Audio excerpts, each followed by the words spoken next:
Seeing it's 6:07, I'd like to call the February 19, 2020 regular meeting of the Kenai City Council to order. And if you are able, would you please rise and join me in the Pledge of Allegiance?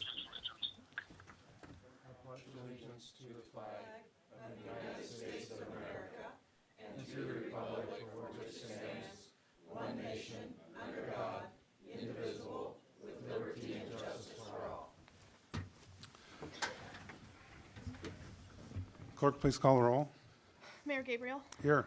Councilmember Peterkin, Here. Councilmember Glendenning, Here. Councilmember Petty, Here. Vice Mayor Malloy is absent, Councilmember Navar, Here. and Councilmember Naxtet I was also not able to get in touch with. Mayor Gabriel, you have a quorum. Thank you, Madam Clerk. Before we get to agenda approval, I'd like to call your council attention to a laydown you should have in front of you with requested revisions to the agenda packet. Action add to item D5, resolution number 2020-09, KPB ordinance, and KBB amendment memo requested by the city attorney. Pleasure, council. Councilmember Glendenning. Yes, I move for approval of the agenda to include the resolution item that you mentioned, added to D5. That's the fill-out information for the KBB ordinance. I believe it has to do with the amending the sales tax code and enacting KBB uniform remote sellers sales tax code. Thank you. I'd like to second that, please. Second, is there any discussion on the agenda? Would anybody like to request unanimous consent? I'd like to request unanimous consent. Any please. objection to unanimous consent? Seeing none, the agenda is approved. And next up, we have a Women's Voting Rights Day proclamation. So I have a group of young ladies, if they would please join me in the room here. In front of the dais.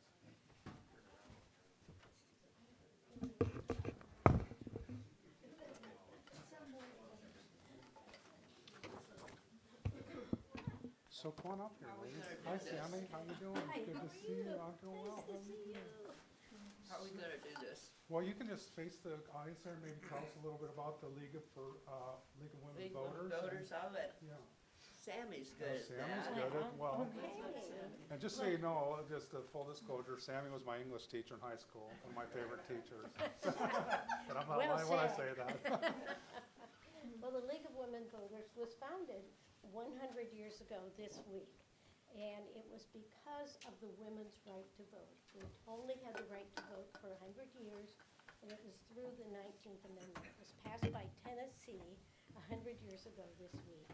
And so we are here to recognize the women's suffrage movement, as well as the League of Women Voters, which was founded to educate voters. We're nonpartisan. We never take any stand for or against political parties, but we try to study issues, and we try to educate voters. So if you're invited to a candidate forum, please come, and we also do issue forums.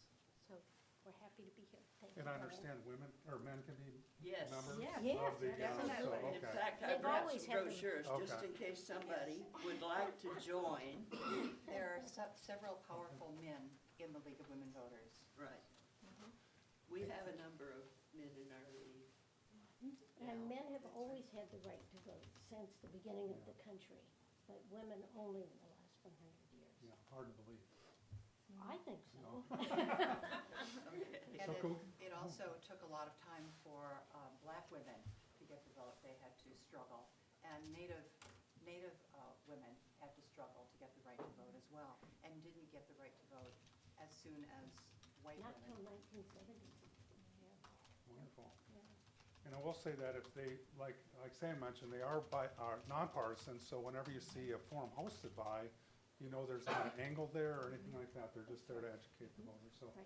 maybe we could get you guys to just introduce yourselves real quick and then Okay. we'll read the proclamation. I'm Sammy Crawford. I live in Kenai. Barbara Jewell. And Kathleen Rolfe. I live in Soldotna. And Lois Philippin. I'm the president of the league and have been for like a number of years. Actually, a lot of years. But not We're 100. No. We're recruiting for a new president every year. But we especially want to thank you and the people that were responsible for doing this proclamation. We really appreciate your help. Absolutely. So, And long overdue. I wish it could be a 200-year anniversary. right. But it says we're going in the right direction. But That's for our sure, big definitely. thing is to get people out to vote, get them registered, get them out to vote. I've worked the polls even in Anchorage before I came down here. I've been in Alaska a lot of years. Couldn't be anyplace else with this beautiful snow that we've had. It's beautiful. But thank you very much. Absolutely. And the next big push is to have fair districts. Fair Uh-huh. districts, and to make sure that everyone fills out the census. Very good, which is Census and new Right now. districts, yeah. very good. Okay, well, with that, I'll read the We proclamation. got our word in now. Thank you.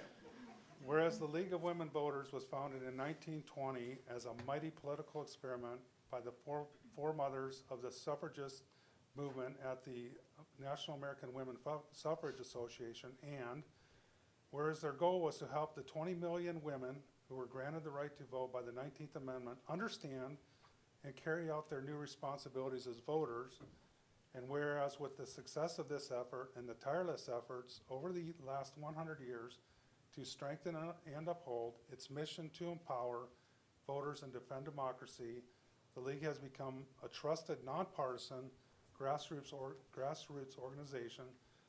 And whereas the League has sponsored legislation and fought in the courts to protect and strengthen voting rights and access, and for free and fair elections, civil rights, children, community health, and education, and whereas the League has consistently been noted for its nonpartisan election information, including sponsorship of candidate forums and information on state and local ballot issues, as well as its commitment to register, educate, and mobilize voters, and whereas the League champions government systems that are open, transparent, inclusive, and equitable, and whereas the League believes that active and engaged citizens, irrespective of gender, ethnicity, or political affiliation, are the hallmark of democracy. Now therefore, I, Brian Gabriel Sr., Mayor of the City of Kenai, do hereby proclaim February 14, 2020 as America's Women's Voting Rights Day in the City of Kenai, and I call this observance to the attention of our citizens as we honor and congratulate the League of Women Voters on its 100th anniversary and commend the League for its significant contributions to empowering voters and making democracy work. Dated this 19th day of February, 2020. Thank you. Absolutely. Thank you for all you do. Thank you so much. Very much. Lois is the president. Go get a picture.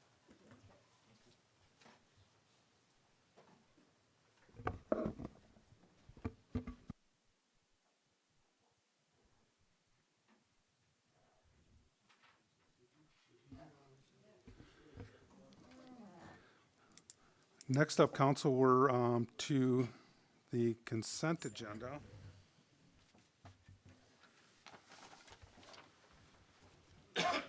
Pleasure, council. Councilmember Glendenning. Yes, I move that we approve the consent agenda. I'd second that and ask for unanimous consent. Thank you. Is there any suggested amendments to the consent agenda? Seeing none, I'll have the clerk please read them into the record.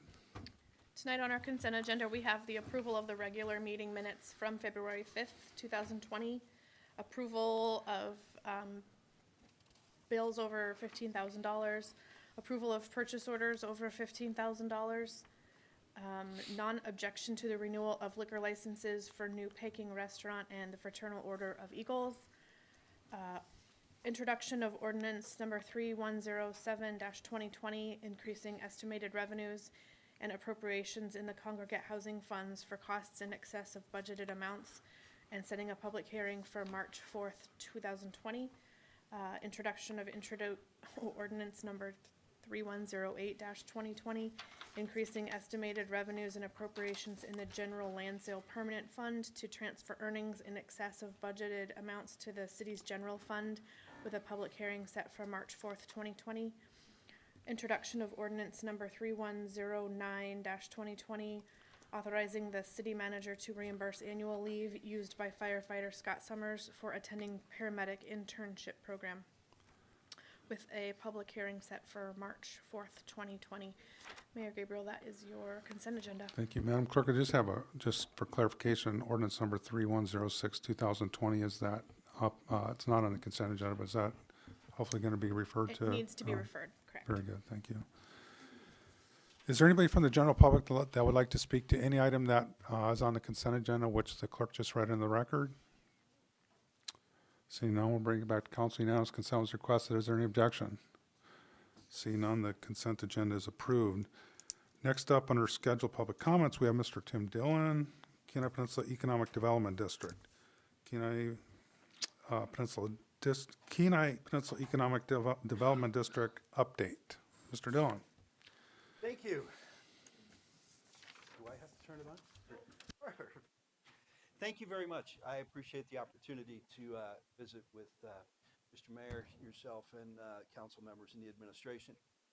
This is my quarterly update, just so that you have an idea of what's going on and what we're working on. Again, a lot of people, they know who we are now. It's not something that we have to beat the drum on, but we take care of economic development for the entire Kenai Peninsula. And whether that's Halibut Cove or Nanwalek and Port Graham or Hope or Moose Pass, Seward, Kenai, we take care of all of it. The one thing to continue to remind people is that we do not report to the federal government, the state government, or the borough. We have contracts with each of those folks, and we'll talk about that in a couple of minutes, but I have a standalone board of 13 folks. Your representative here locally is actually Elizabeth Appleby, who is on our board. We actually have a board meeting tomorrow, and she does an outstanding job.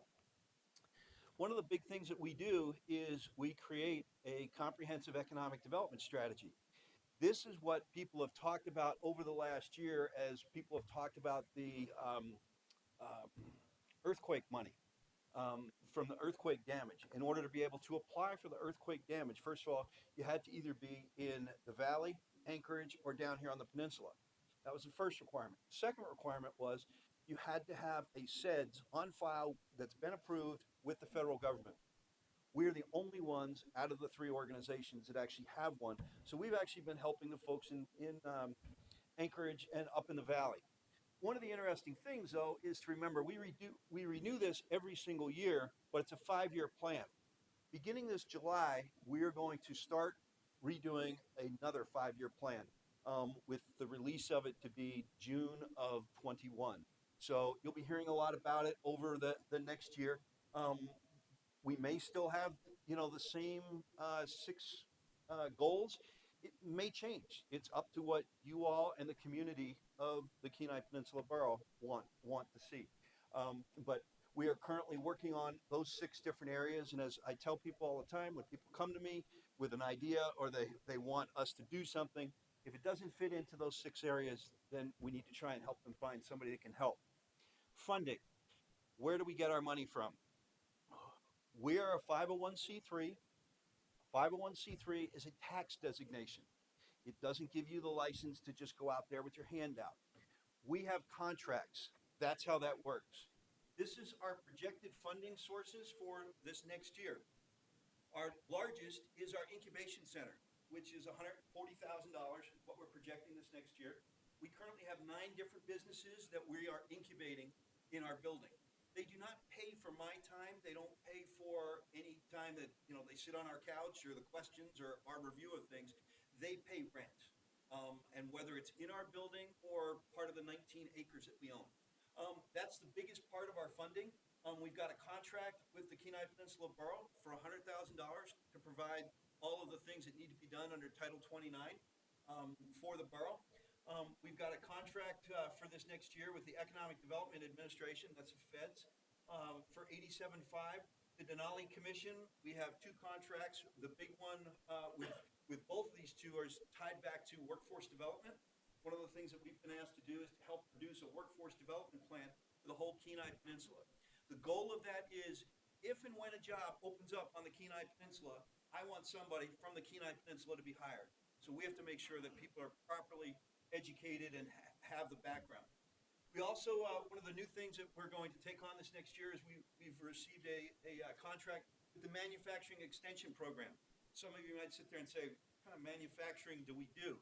Well, manufacturing can be anything from a brewery to fish processing to the kombucha place here locally. So there's a variety of those things. And then the last area is just our events. When we do our forum, as you all know, that's normally free of charge. It's always free of charge. We go ahead and we get sponsors for that. One of our big partners, and you probably have heard something about this here recently, because President Trump has, when he was putting together his budget, had put down to zero out the Denali Commission. The Denali Commission is, this was a Ted Stevens project right from day one. The last couple of years, things haven't been what they should be. The new executive director, the federal co-chair, Jason Hoke, is actually a close friend of mine. We've known each other and worked together for the last 10 years. They have really stepped up to the plate. In fact, as I said, he's been on board since August, and we have 2 contracts with the Denali Commission already. And I believe that we'll continue to do some things with them. They're also the folks that we're working with, like with Christine and Elizabeth and City Manager Ostrander on whether it be the bluff erosion project or any of the other things that we can try and see if we can bring all the different partners to the table to try and help. That's the role of the Denali Commission. What I'm really here to talk to you about tonight is the major project that we're working on right now, and I was so glad these young ladies from earlier mentioned it, but that's the census. I want to make sure, first of all, that I'm real clear. I'm not doing any of the hiring or firing for the census. As you all know, there's lots of jobs out there. One of the things that's been very frustrating for me is just the process that the federal government goes through to be able to hire these folks. I know they've hired a lot of people because a lot of them have been in and out of our building as they've had to get fingerprinted and a variety of other things. But I think it could be done a little bit better. But what my job is as the co-chair for the Kenai Peninsula Borough, is to make sure that everybody gets counted. Last time around, we had the lowest numbers in the nation as far as participation, approximately 65%. Again, in 2020, Alaska has a lot of hard places to count. I had a woman in my office today that actually is working for the census, and she just came back, and she's going back out tomorrow. And she was telling me about how she flew into Bethel, then had a 17-mile snowmobile ride, and all of what she had to do in order to make sure that everybody could get counted. One of the things that we need to remember is that when it comes to nonprofits, 18% of that in direct federal funding goes to the nonprofits here in Alaska. 21.8% federal spending comprises 21.8% of the state GDP. All these different areas, whether it be with nonprofits or healthcare and social services, local public safety, roads and highway construction, all those different areas are tied back to those numbers. The other thing is when somebody, whether it's your food bank, whether it's Boys and Girls Club, any of those other projects or different services that you provide in a community, whenever they're going to fill out applications for federal grants, the census numbers is what they need to use. That's why you have to make sure that everybody is counted. There's 5 essential messages. The first thing is it's confidential. That's very, very important for people to understand. I heard this back around 2 months ago, and I was able to get it verified, that if you've applied for the permanent fund, you've already given the government more information than the 10 questions you're going to be asked on the census. And that was verified for me, not only by the state, but also the feds. So when it comes to confidential information, please remember that they have to keep it confidential. You wind up with a felony if you go ahead and you talk about anything that happens with the census. It's important. It affects all of the Alaska communities as far as funding. It's really easy to complete. It's 10 questions, 10 minutes, and it means 10 years of funding. So one of the things that we're working on right now here in Alaska is making sure that we're projecting correctly, because come April 1st, it's wherever you are on April 1st. That's where you get counted. You think about some of our neighbors to the north in Fairbanks and what's going to happen to them beginning next summer, they're going to start to see an influx. You're going to see North Pole that's probably going to double in size. But because of the April 1st date, they're not going to be able to qualify for some of this additional dollars. So we're currently working with the congressional delegation to figure out, okay, how do you deal with that? Because all of a sudden you have that increase because of the base with some of the changes. So again, 10 questions, 10 minutes, 10 years of funding. You'll be invited to respond in March in our area. You'll get a mailing. April 1st is actually the census day. If you do not respond, census workers will follow up with additional mail or in person. A lot of the communities with our committee, Jim is actually on our committee, we're working with senior meals, we're working with the transient population, with the students that are couch surfing, we're working with the homeless, we're working with the libraries, all trying to make sure that everybody gets counted. We've got a couple of different kinds of activities and things for some of the smaller areas that we're working on with that. Again, it asks very, very simple questions. There are no citizenship questions on it. Our next Industry Outlook Forum, January 6th, here in the city of Kenai. Thank you all very much. I'm more than happy to answer questions. Thanks, Tim. Is there any questions of Mr. Dillon? Councilmember Petty. Thank you so very much for your report. That was very insightful. I was just wanting to know, is your board meeting a public meeting, or is that just with the board members? It's just with the board members, but we've allowed people to come in, and we've gone into executive session whenever we're dealing with loans, for example, sensitive information. Please feel free to give me a call if you want to come on over. Councilmember Glendenning. Yeah, Tim, just a quick question. I guess I could wander by your office and ask it, but for your pitch points on, 10 minutes, 10 questions, here's what you get for your participation. Do you have that on a little 3x5 card? Yes, and at our next meeting, I'll make sure you have copies of it. Is it going to be in big print? I'll make sure you get double-sided print. So it'll be like this big instead of this big. Thank you. You're welcome.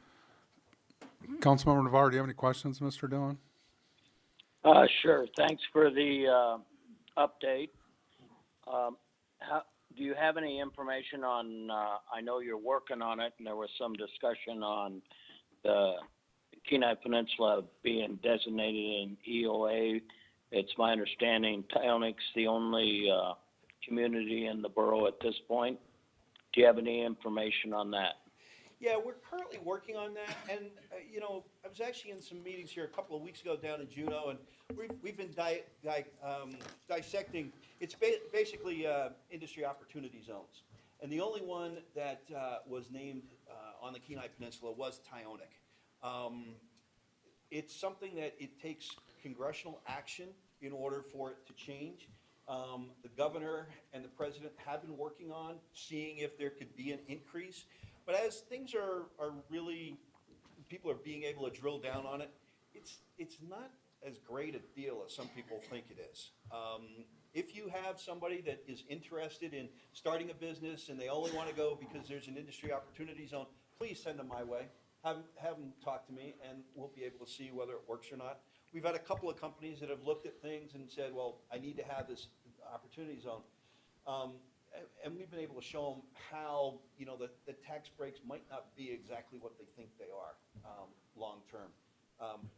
Whether there's enough traction to change the opportunity zones on the federal side, I think we just keep going back to Puerto Rico, and we keep saying, how can Puerto Rico be 98% of Puerto Rico is an opportunity zone? And then you look at the size of the Kenai Peninsula, which is the size of West Virginia, and we get one, we get Tyonik, and that's it. It's not adding up. Any other questions, Mr. Dillon? I'll give you a couple minutes to plug your website, because I know there's a ton of information. So if someone was going to go on your website and wanted to, what kind of information could they find there, Tim? Everything and anything. When we were asked to put that together, it's a portal for anybody that if you want to start a business, if you want to expand your business, if you want to move to the Kenai Peninsula, everything that you potentially, .org, anything that you could potentially want, all the different information. There's several pages just on the city of Kenai. We work closely with Christine and Elizabeth and some of the folks to be able to do that. Your taxes, your revenues, expenditures, quality of living things are on here, even down to the point when somebody's looking at the website and they're hooked on it, all you have to do is click one button and it goes to the MLS listings.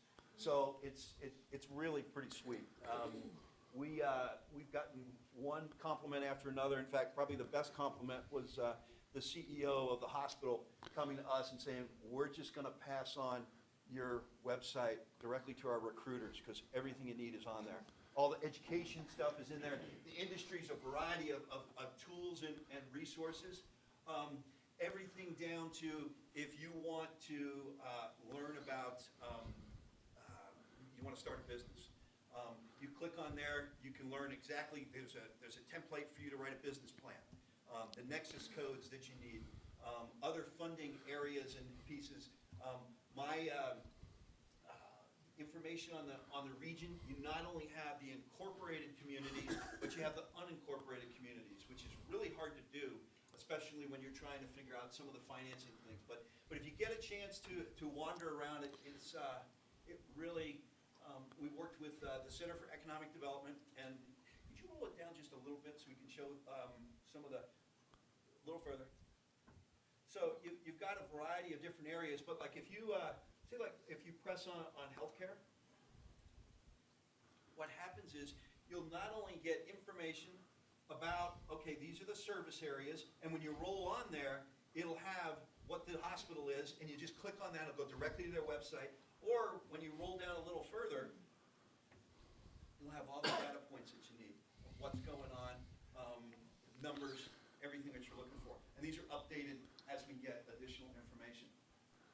So it's really pretty cool, and thank you for letting me play. Yeah, no, it's great. The reason I won't throw out there is there's just a ton of information and, demographics of our city. I mean, really, really good information. It doesn't, it's kind of one-stop shopping, I find it. And if you're looking to file for a grant, we're getting one group after another that is calling us or texting us saying, hey, this was perfect. This was exactly what we needed. And, if we have some additional information, we're open to that. And we have this relationship with the Center for Economic Development. Most people think when they look at this website, we've been told somewhere in the $70,000 to $85,000 range is what it would cost to do this. It cost us less than $20,000 because Caitlin Corson, my program manager, and myself basically did the writing, did the editing. The graphs were all done by the Center for Economic Development, and then Jasmine Lamb is who put everything together for us, the colors and everything else. But it's really a pretty cool site. Very good. Any other questions, comments from Mr. Dillon? Thanks, Tim. Thank you.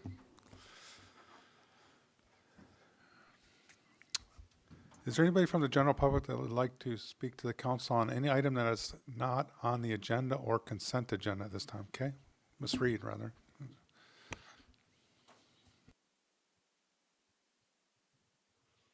This is just an idea that I got, and I just don't know which direction to take it and stuff like that. And it's just kind of a general piece of information.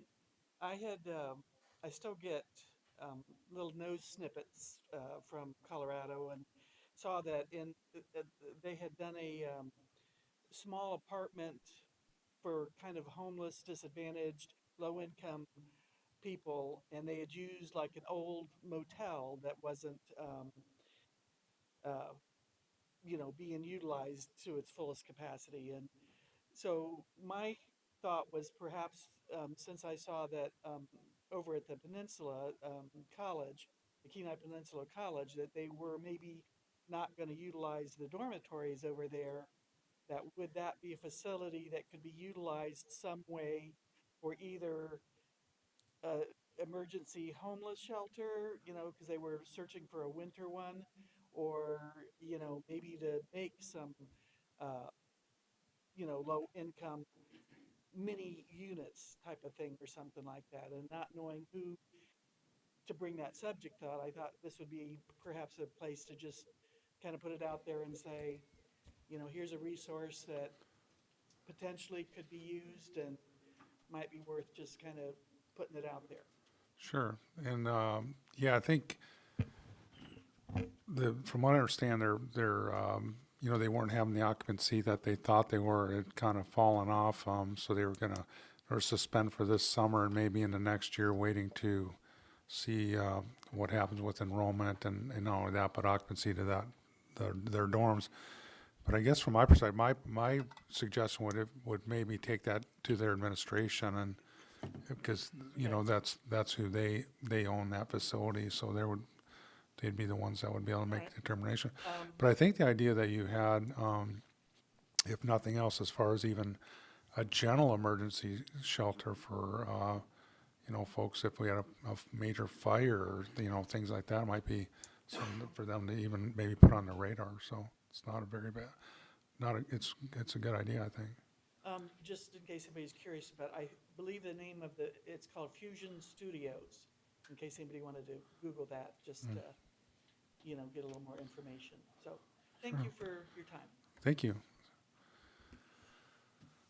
Is there anybody else from the general public that'd like to address the council at this time on any item that's not on the agenda or consent agenda? Seeing none, we'll bring it back to council. We'll open up our public hearings under item D1, ordinance number 3103, 2020, accepting and appropriating a grant from the state of Alaska, from the Alaska State Library for Employee Travel and Training. Pleasure of council. Councilmember Glendenning. Yes, thank you, Mayor. I move for approval of ordinance number 3103-2020. I'd like to second that and request unanimous consent. Since this is an ordinance, we'll have to vote on it. Councilmember Peterkin. Just second. No problem. Is there anybody here from the general public that'd like to speak to ordinance number 3103-2020? See none, we'll bring it back to council. Comments, deliberation from council? Are you good, Councilmember Navarre? Take that as a yes. Yes. Thank you. Seeing no I had other- it on mute. I couldn't get it off. Seeing no other discussion, clerk, please call the roll. Mayor Gabriel? Yes. Councilmember Peterkin? Yes. Councilmember Glendenning? Yes. Councilmember Petty? Yes. Councilmember Navarre? Yes. Motion passes. Thank you. We're on item D2, ordinance number 3104-2020, accepting and appropriating a federal grant from the Institute of Museum and Library Services passed through the Alaska State Library for Employee Travel and Training. Pleasure of council. Councilmember Glendenning. Thank you, Mayor Gabriel. I move passage of ordinance number 3104-2020. I'd like to second that, please. Thank you. Is there anybody from the general public that'd like to speak to ordinance number 3104-2020? Seeing none, we'll bring it back to council. Comments, deliberation from council. Councilmember Petty. Yes, I would like to thank the library and their resources for finding these grants that help to support this. And I know that that's a wonderful effort that reduces the cost to the city, and I just greatly appreciate that. Thank you. Thank you. Councilmember Navarre, you good? Yes. Okay. Yeah, I'd just like to, I was going to say the same thing, but you summed it up very well. Seeing no other discussion, clerk, please call the roll. Councilmember Peterkin? Yes. Councilmember Glendenning? Yes. Councilmember Petty? Yes. Councilmember Navarre? Yes. Mayor Gabriel? Yes. Motion passes. Thank you. We're on item D3, ordinance number 3105-2020, accepting and appropriating 2 donations from the Totem Tracers and Friends of the Kenai Community Library for the upgrade of the library equipment requested by administration. Councilmember Glendenning. Yes, I move approval of ordinance number 3105-2020. I'd like to second that, please. Is there anybody from the general public that'd like to speak to ordinance 3105-2020? Seeing none, we'll go back to council. Comments, deliberation, Councilman Glendenning. Yes, again, from the memo from the library director to yourself and the city council, I'd like to just read this one sentence. We would like to thank, purpose of this ordinance is to accept and appreciate these two donations. We would like to thank the Totem Tracers and the Friends of the Kenai Library for their generosity. Thank you. Thank you for that, Councilman Glendenning. Any other discussion from council? Seeing and hearing none, clerk, please call the roll. Councilmember Glendenning. Yes. Councilmember Petty. Yes.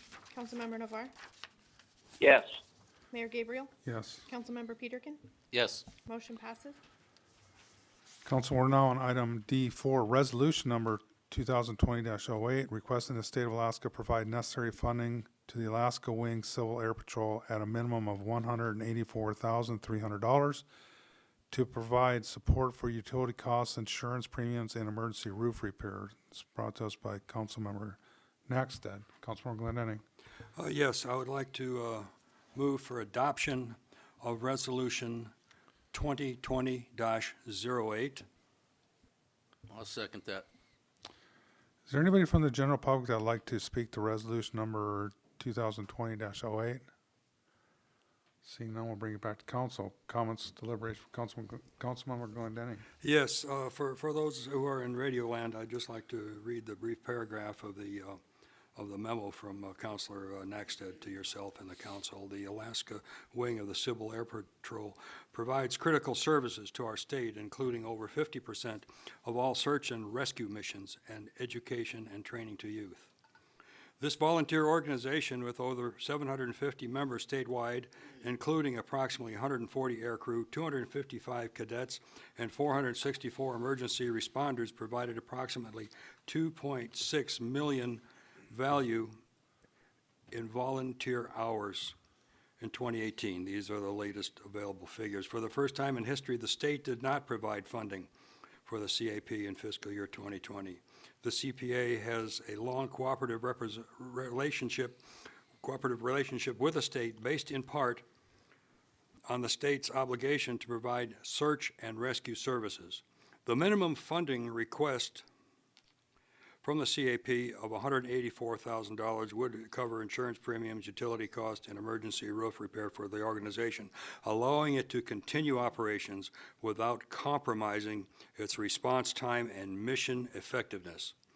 With over 70 years of presence on the Kenai Peninsula, with a home at our airport since the 1950s, the CAP is an important partner in our city. And in the words of Henry Naxted, our counselor, he respectfully asks our support for this resolution. Thank you. Thank you. Any other comments from council? Deliberation. Councilmember Peterkin. Well, I just am a big supporter of them. They've searched for some of my family members and friends throughout the years, and they're pretty crucial part to this state and community. So I think it's important, if this doesn't work, that we find a way to get these guys what they need. Councilman Glendenning. Yeah, just one more comment from Colonel McClure. It says, without obtaining additional funding, the ability to execute timely airborne and ground search and rescue missions from outlying locations will be significantly degraded, and goes on to list the consequences of lack of presence of the CAP, not only here on the Kenai Peninsula, but in the rural areas of our state. Thank you. Thank you. Any other comments from council? I'd just like to say that I will be supporting this resolution. They're like Councilmember Peterkin. I've had friends and family that have been searched for by both the Civil Air Patrol plus other groups. But it seems to me like the government organizations, they do an immediate search, and they do a very good job at that. But there's a point where there's sort of a line in the sand where they have to draw back, and it seems like the Civil Air Patrol is, kind of carrying the search forward. and, you know, interacting with other private pilots that are in the area to kind of keep it on people's forefront. So with that, I will be supporting this. Councilmember Glendinning? Just a thought occurred to me. This is a question for the clerk. Is this resolution being spread to other municipalities in the state? Ms. Hines? Mr. Next had asked that I forward it to all the clerks in the state, and it was prior to adoption, yes. Thank you.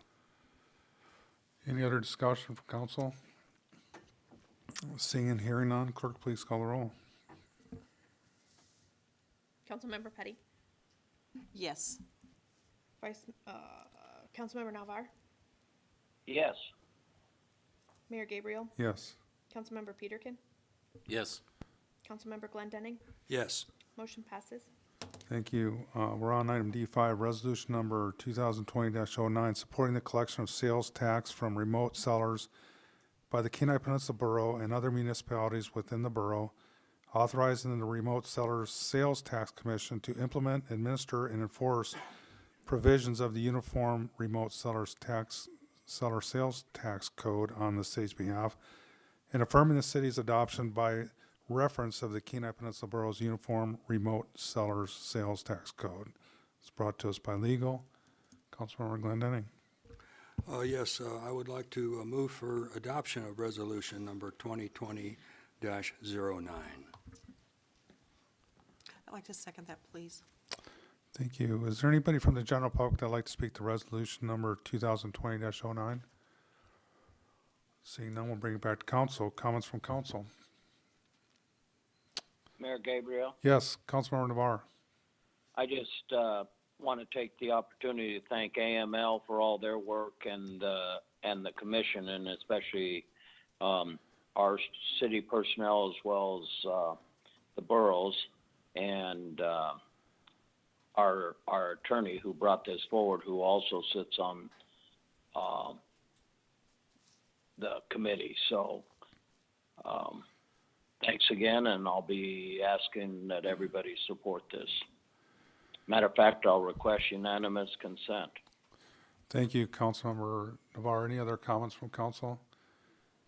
Councilmember Glendinning. Yeah, I too will be supporting this. We've discussed this in a very thorough manner, and now's the time to approve it. Thank you. Councilmember Peterkin. Yeah, I'd just like to hear from Scott if he has anything to say to us. Just any briefing or anything on it. Mr. Bloom. Thank you, Mayor Gabriel, Councilmember Peterkin. Just as far as background or? No, just it's kind of is everything we've talked up to this Yep. point, basically. So this is sort of the culmination of everything that we've done as part of the municipal sales tax commission and as part of the city.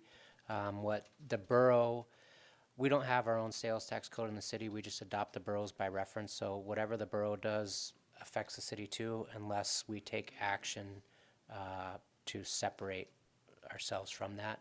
So this, the borough has their ordinance up before them next week. It will be effective in March. So what this resolution does is, it does, besides just supporting, the other communities on the peninsula in going forward with this, it supports the borough's adoption of the code, which will become our code, and also authorizes this central one-level administrative entity, the Remote Sellers Sales Tax Commission, to collect these sales tax on our behalf and give them back to the city. So Juneau, I think, was the first municipality to go live. They don't have a 30-day wait period. When the borough adopts their code next week, assuming they do, 30 days after that, which I believe is they're looking at March 1st, the city should start seeing revenue being collected and remitted to the city. Okay. Councilmember Peterkin. Thank you, Mayor Gabriel. Just a follow-up. I mean, it's my understanding we've been getting online tax up to this point, but this is more formalizing it? Thank you, Councilmember Peterkin. So we've been getting voluntary remittance by Amazon because based on their understanding that they actually have a physical presence, a physical nexus within the city or within the peninsula, and they've extended that to the city. What this does is it changes, in part what it does is it changes the nexus from a requirement that a company have a physical presence or a physical nexus in our community to having an economic presence or an economic nexus in our community. So rather than just Amazon submitting, all remote sellers, internet businesses that have over $100,000 worth of sales or 200 separate transactions within the city of Kenai will remit sales tax to the city of Kenai. Thank you. Any other comments? And I'm sorry, I do need to clarify. It's not just those transactions or that dollar amount within the city, but I believe we're treating it as a statewide sort of threshold. If you have $100,000 worth of sales in the state, you will submit sales tax. Councilmember Petty. I'd like to support this, and it will be very beneficial for our city residents in the fact that it will keep our property taxes low, and those resources will go into our general fund to help support the functions that the city takes care of. So I'm thankful for this. Thanks for all the hard work. Well, thank you. Thank you. I'll be supporting this. I mean, this is sort of a waypoint on a journey that was plotted a while ago, and we're staying on course with this. But just for folks who maybe are listening online, we did have our administration. We had a work session on our capital improvement plan just prior to this meeting, and we were told by administration that our revenues aren't enough to keep pace with the required revenues we need to take care of our infrastructure. This is, this isn't a new tax in my opinion. It's just a tax that sort of levels the playing field. And I always go back to this is just sort of a way to, put a litmus test that if you ask how many people in this room bought something online in the last month, most people would raise their hands. So that gives you a sort of perspective of there's nothing, there's nothing wrong with that, but it's just a way for us to, we still have infrastructure needs as the administration pointed out here that, we need to pay for to keep our city, functioning. So with that, I'll be supporting this. Councilmember Navarre requested unanimous consent. Is there any objection? Seeing none, resolution number 2020-09 is adopted. Next up, we have item D6, resolution number 2020-10, authorizing a budget transfer in the general fund buildings and non-departmental departments for building repairs in excess of budget amounts. This is brought to us by administration. Pleasure, Council. Councilmember Glendenning. Yes, I would like to move for adoption of resolution number 2020-10. I'd like to second that and request unanimous consent. Thank you. Is there anybody from the general public who'd like to speak to resolution number 2020-10? Seeing none, we'll bring back to council. Unanimous consent was a request. I see your light on, Mr. Glendenning. Oh, okay. Councilmember Navarre, any objection to unanimous consent? None. Thank you very much. Seeing none, the resolution number 2020-10 is adopted. Next up, we have item under new business G7, which is ordinance number 3106-2020. Councilmember Glendenning. Thank you, Mayor Gabriel. I would like to introduce ordinance number 3106 with the purpose of referring it to the Harbor Commission for their 3/9/20 meeting to ask for their recommendation. And schedule it for a public hearing on March 18th? Yeah. Back here for us? Yes. Yes, and also when it comes back to us from the Harbor Commission on the 18th at our council meeting, we will have a public hearing. Thank you. First of all, is there a second on that? Yeah, I'll second that. Okay, would there be, any inclination to maybe refer to planning and zoning also, just put on their radar, Councilmember next, or Glendenning? Yes, I'd talked with the city attorney about this and had a brief visit with the planner. And the net effect of this ordinance is just to add additional workload in an arena or venue that the planning and zoning already takes care of. As we will see when this is revealed, all it does is just takes an old, not needed power and removing it from the Harbor Commission and folding it into our new management of leases and land sales and et cetera, that are being managed by the Planning and Zoning Commission. So I don't see a need to bring it forth. I will be acting as liaison for the Planning and Zoning this coming Wednesday when they have the meeting. It could be a discussion item, but it's nothing that they really would have to act on.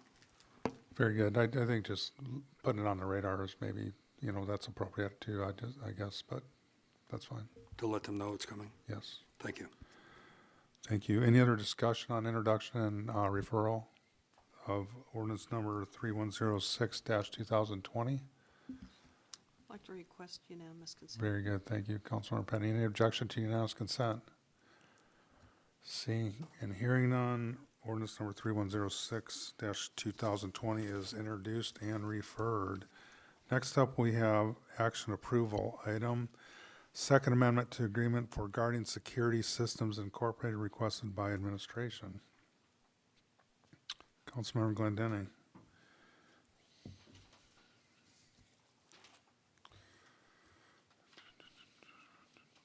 Oh, this is for action and approval. Hold on, I missed my cue here. Do you have it?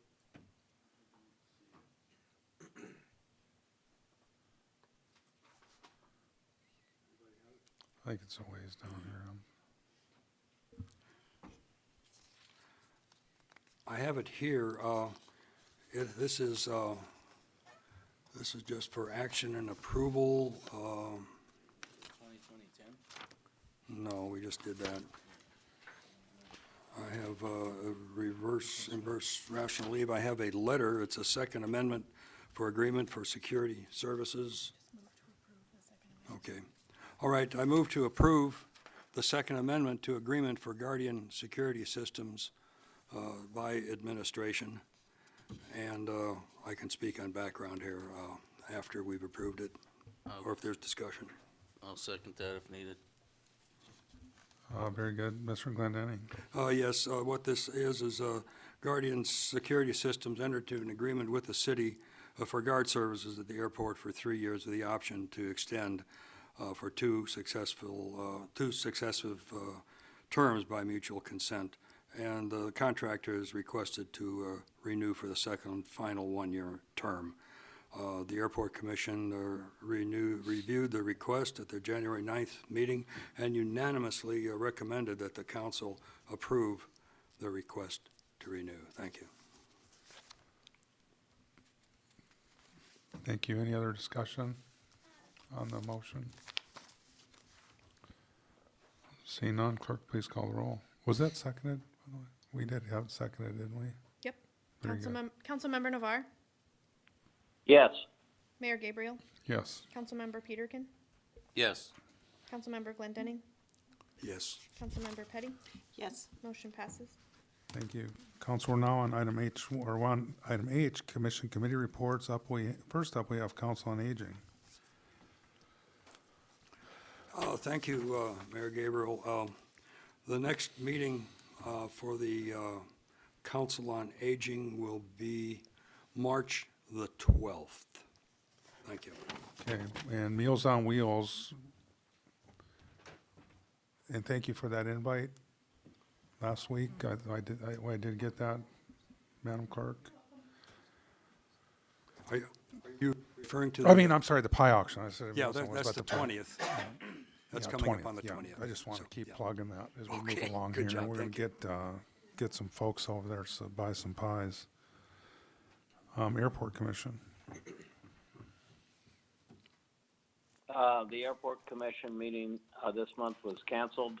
Their next meeting, I believe, is March the 12th. Thank you. Harbor Commission. Yes, we met this month on the, I don't remember which day, but it was the first Tuesday, I believe. And the Coast Guard did a presentation, and it was, we had a good discussion with them. And I think the commission is considering having the, I guess maybe the parks come and present to us as well, because they patrol the river as well as the Coast Guard. And our next meeting's on March 9th, and we'll be looking at this Title 11 stuff, so thank you. Thank you. Parks and Recreation Commission. Don't believe we have a report there. Planning and Zoning Commission.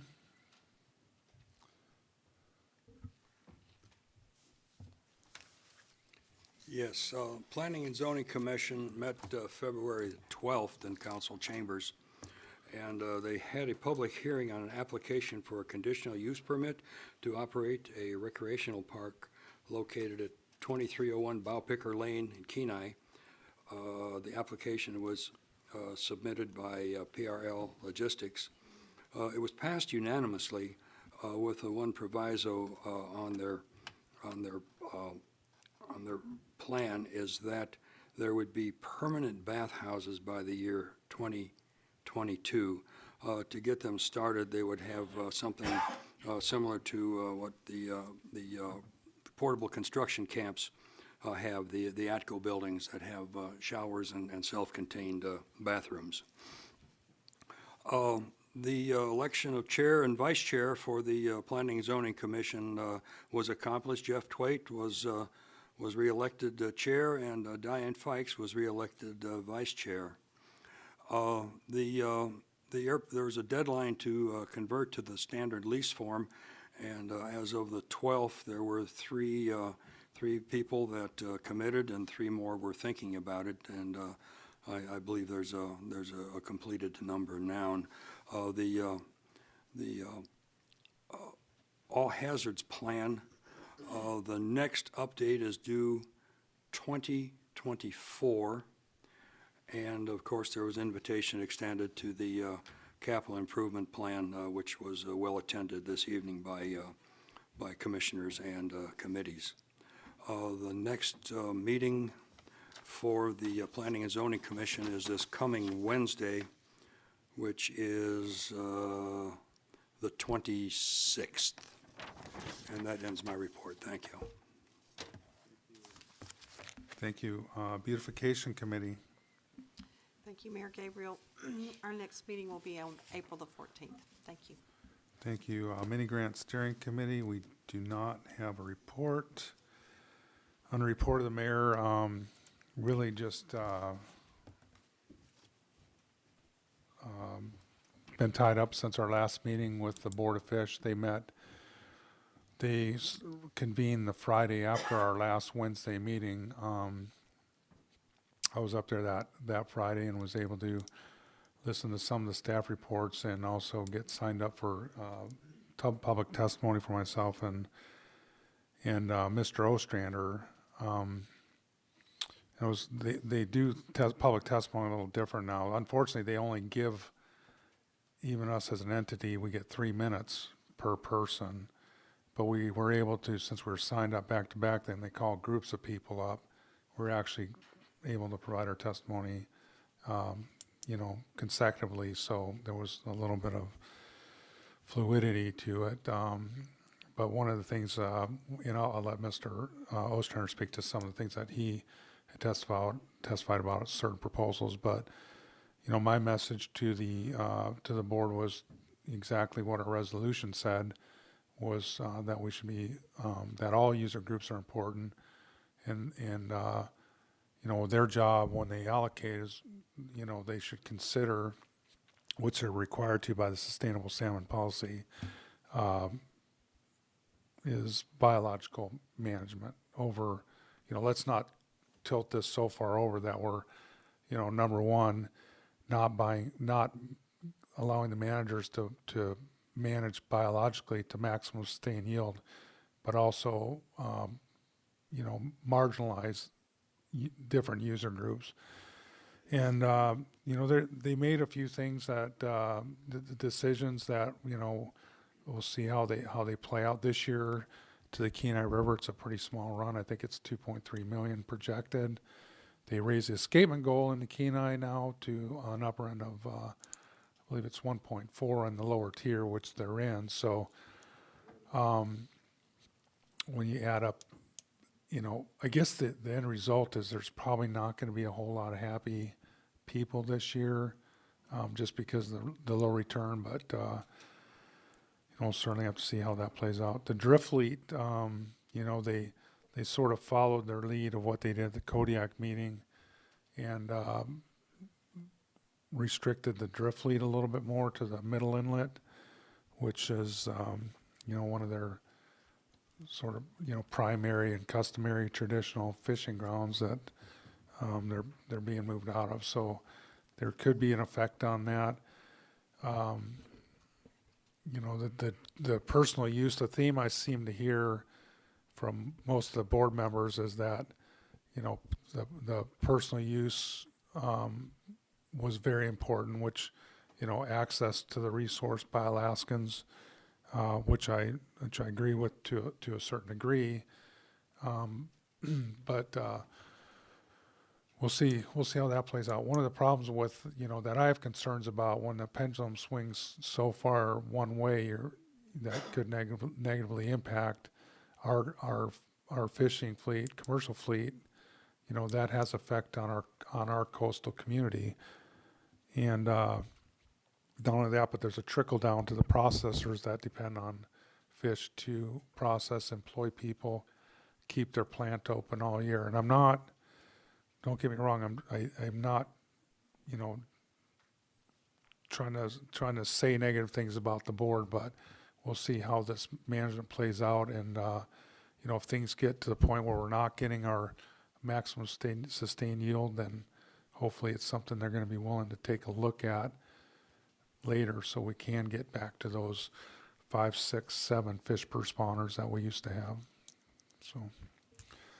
So a lot of sitting around listening to, talking to the different user groups, interacting with board members, and you know, we'll just, like I said, time will tell and see how these work out. So with that, I'll turn over to Mr. Oster. Quick question. Oh, yeah. Yeah, there was a proposal to extend the PU fishery into August. Did that get any wheels, any traction? With every proposal, to anybody who hasn't been to their process, what they do is they have staff reports, then they have public testimony, and then they have they'll have committee as a whole group that they break down by proposal, because this Upper Cook Inlet spans the Matsu Valley, the Kenai Peninsula, Lower Cook Inlet, or not necessarily Lower Cook Inlet, but Anchor Point, basically north. So they'll group those proposals sort of by area, by management plan, and then they have a committee as a whole where they'll throw it out there. People can pass the mic around. So almost every proposal honestly gets, you know, discussion. There was some folks that wanted to extend it based on you know, sort of the run timing that we've been experiencing over the last couple of years. Mr. Ostrander and I did have a conversation with one individual, and I'm not sure if he might even been the sponsor of that proposal, which I think he was, and wanted to get some feedback from us. And our stance was pretty much that, you know, we wanted to see that season limited to the 21 days. Maybe not necessarily opposed to a shift in those 21 days, maybe start it later in July and move it into August if you know, that would maybe better coincide with run timing. But so to answer your question, Councilman Glendinning, yeah, it was discussed. But essentially, I think they did listen to what we had to say and didn't take action on it, so. Councilmember, or, Mr. Ostrander. Thank you, Mayor Gabriel. You covered the Board of Fish pretty extensively. I did go up there, spend Sunday and Monday providing testimony and talking to board members and other user groups. I think it was valuable, certainly. I did speak specifically to the resolution the council passed, and I also spoke to the proposal that did extend fishing, the personal use fishery, to August 15th. I spoke in opposition to that, as well as in opposition to the proposal that proposed to eliminate derbies in the river. But I do think it was productive couple of days, and it's always interesting to see that process play out. Here in the city, good news on the airport, Guardian Flight, some of you may have heard, but they are going to be locating a new base at the airport. Should be operational by April 1st. They're going to have 3 to 4 pilots there, 2 flight nurses, 2 mechanics, and 2 support personnel. So a number of jobs moving to the city. Talking to Guardian, they're really excited about providing those services here. And for those folks that don't know who Guardian Flight is, they're an entity that provides basically medevac services by both helicopter and fixed wing to hospitals. I did talk about the bridge access bike path a little bit during the work session. I'll just cover it briefly again. The cost estimate that the city provided when we originally applied for that grant was approximately $760,000. DOT provided a grant of $1.4 million because they felt that our estimate was low. Latest estimate from DOT now to complete the project is $3.1 million. They have decided administratively, DOT that is, that they will not allow local jurisdictions to design or manage those projects. We are waiting on a final estimate from DOT sometime in the next week or so. Once we've received that, I'll be coming to council with a recommendation on how we should proceed from there. I had a teleconference with Bruce Sexauer and his staff, that's core folks with the Alaska District, on February 12th. We are still waiting for approval from OMB for our recommendation to pursue or to continue with the PED phase, the design phase of the project.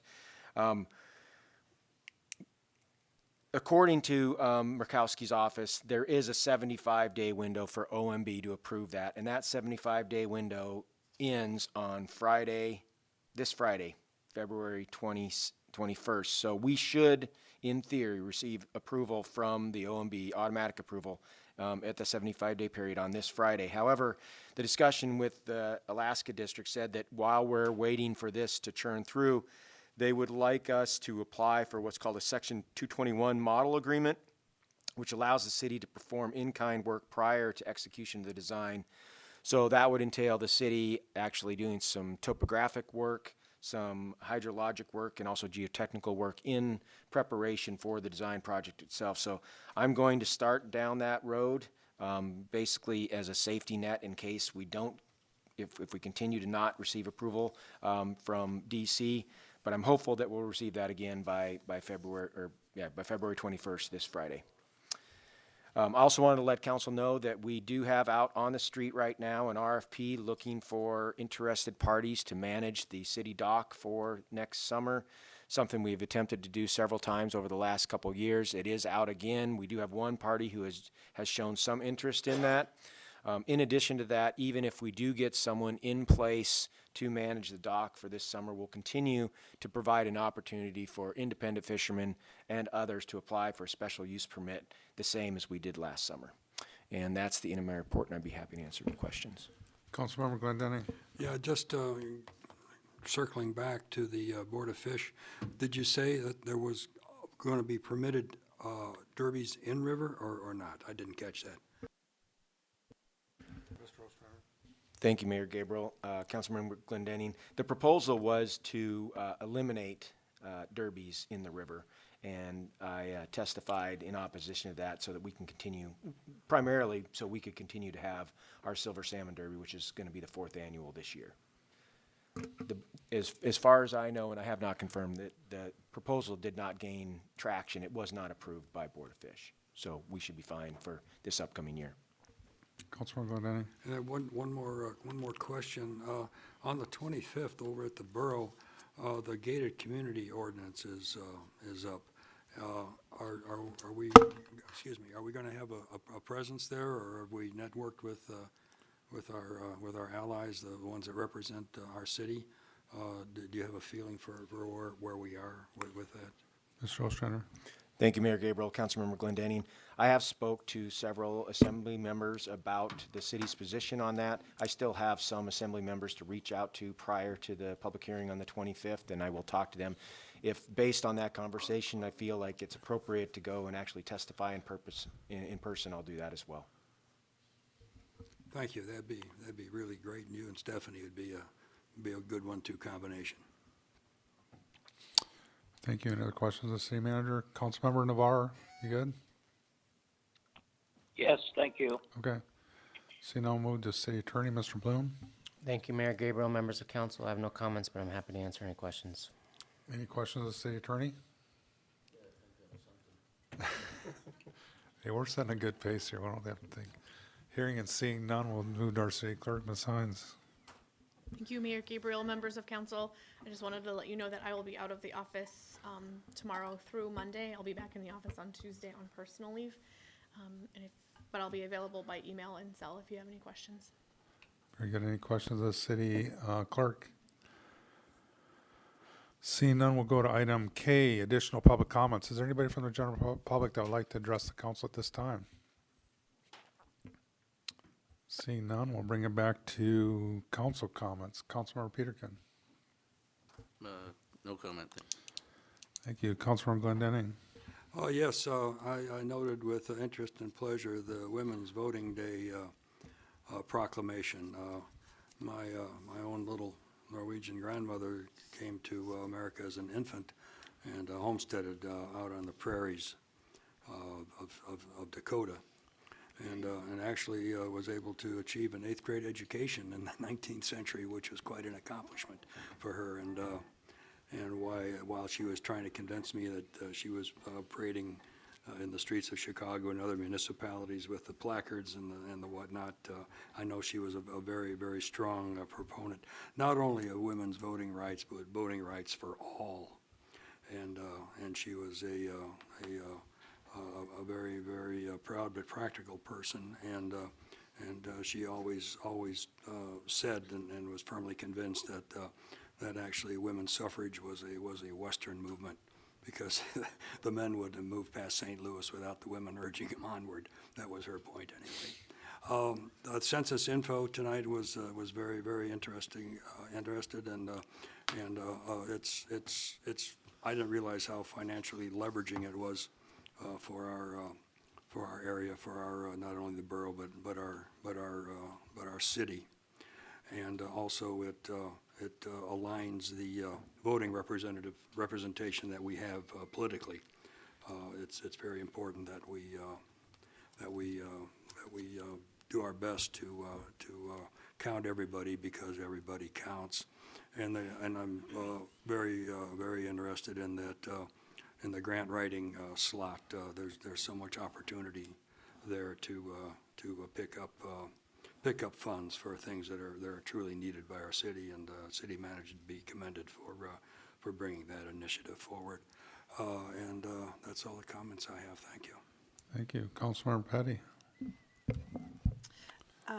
Yes, I would like to thank the city for doing the proclamation recognizing the 100th anniversary of the opportunity for women to vote. Also, had this vote gone by a caucus, which means that everyone in a certain particular party had to vote a certain way, the women's opportunity to vote would have been postponed even longer. The very last vote that was cast, well, just to give you the environment that happened, all the gentlemen who were going to be voting in opposition for the women to vote wore a red rose. And all the gentlemen that were going to vote to give women the right to vote wore a yellow rose. And so they had it counted that the red roses were going to win. So the very last vote that was counted was a junior senator. I don't know exactly where he was from, but he had a red rose on his lapel. And when it came time for him to vote, everyone was thinking that he was going to vote absolutely no, they're not going to get the vote. But he made this eloquent speech that said that he had received a letter from a very prominent woman who happened to be his mother. And with her urging and wisdom, he voted with the yellow roses. And because of that, I proudly have the privilege to serve on this council and to vote. So I knew it took a lot of courage oftentimes to vote against the majority, and I'm so very thankful that he did. So just to share that little bit of history, thank you for giving me that time, and I'm very proud to have the privilege to vote, and hope that everyone will take their responsibility and patriotism very seriously and go out there and vote. So thank you. Very fitting. Thank you, Councilmember Petty. It's hard to believe there was even a time when women couldn't vote, but that's, I'll bite my tongue on that one. As I don't know. A very good example of being a man or male. So, Councilmember Navarre, do you have any comments? Thank you. As you know, I'm in Juneau for the AML Winter Conference legislative meeting, and it's been going very well. Tomorrow morning at 8 a.m., the governor is to speak to us. I'll give you a full report at the next meeting. Senator Murkowski spoke to a joint legislative meeting, and she also met with us, and so it's been a very good conference so far. I know you're getting hit with a lot of snow. I hope I get back tomorrow night. But with that, thank you, and look forward to seeing you. And I'll be tying into the executive session later on tonight. Thank you, Councilmember Navarre. Next up, we do have an executive session scheduled. Councilmember Glendenning. Thank you, Mayor Gabriel. I move that the City Council convenes an executive session. This is to discuss a request to purchase properties located at 11823 Kenai Spur Highway, Kenai, Alaska, also known as Anchor Campground. Pursuant to AS 42.62.310C13 is a matter of which the immediate knowledge may have an adverse effect upon the finances of the city, and a matter by which law, municipal charter, or ordinance are required to be confidential. I'll second that with the vote that we take a 5-minute break in between. Yeah, okay, very good. Is there any discussion on the motion? Seeing none, clerk, please call the roll. Mayor Gabriel. Yes. Councilmember Peterkin. Yes. Councilmember Glendenning. Yes. Councilmember Petty. Yes. Councilmember Navarre. Yes. Motion passes, and I will call you, Councilmember Navarre, from the room in Thank you. 5 minutes.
Back on the record, Councilmember Glendenning.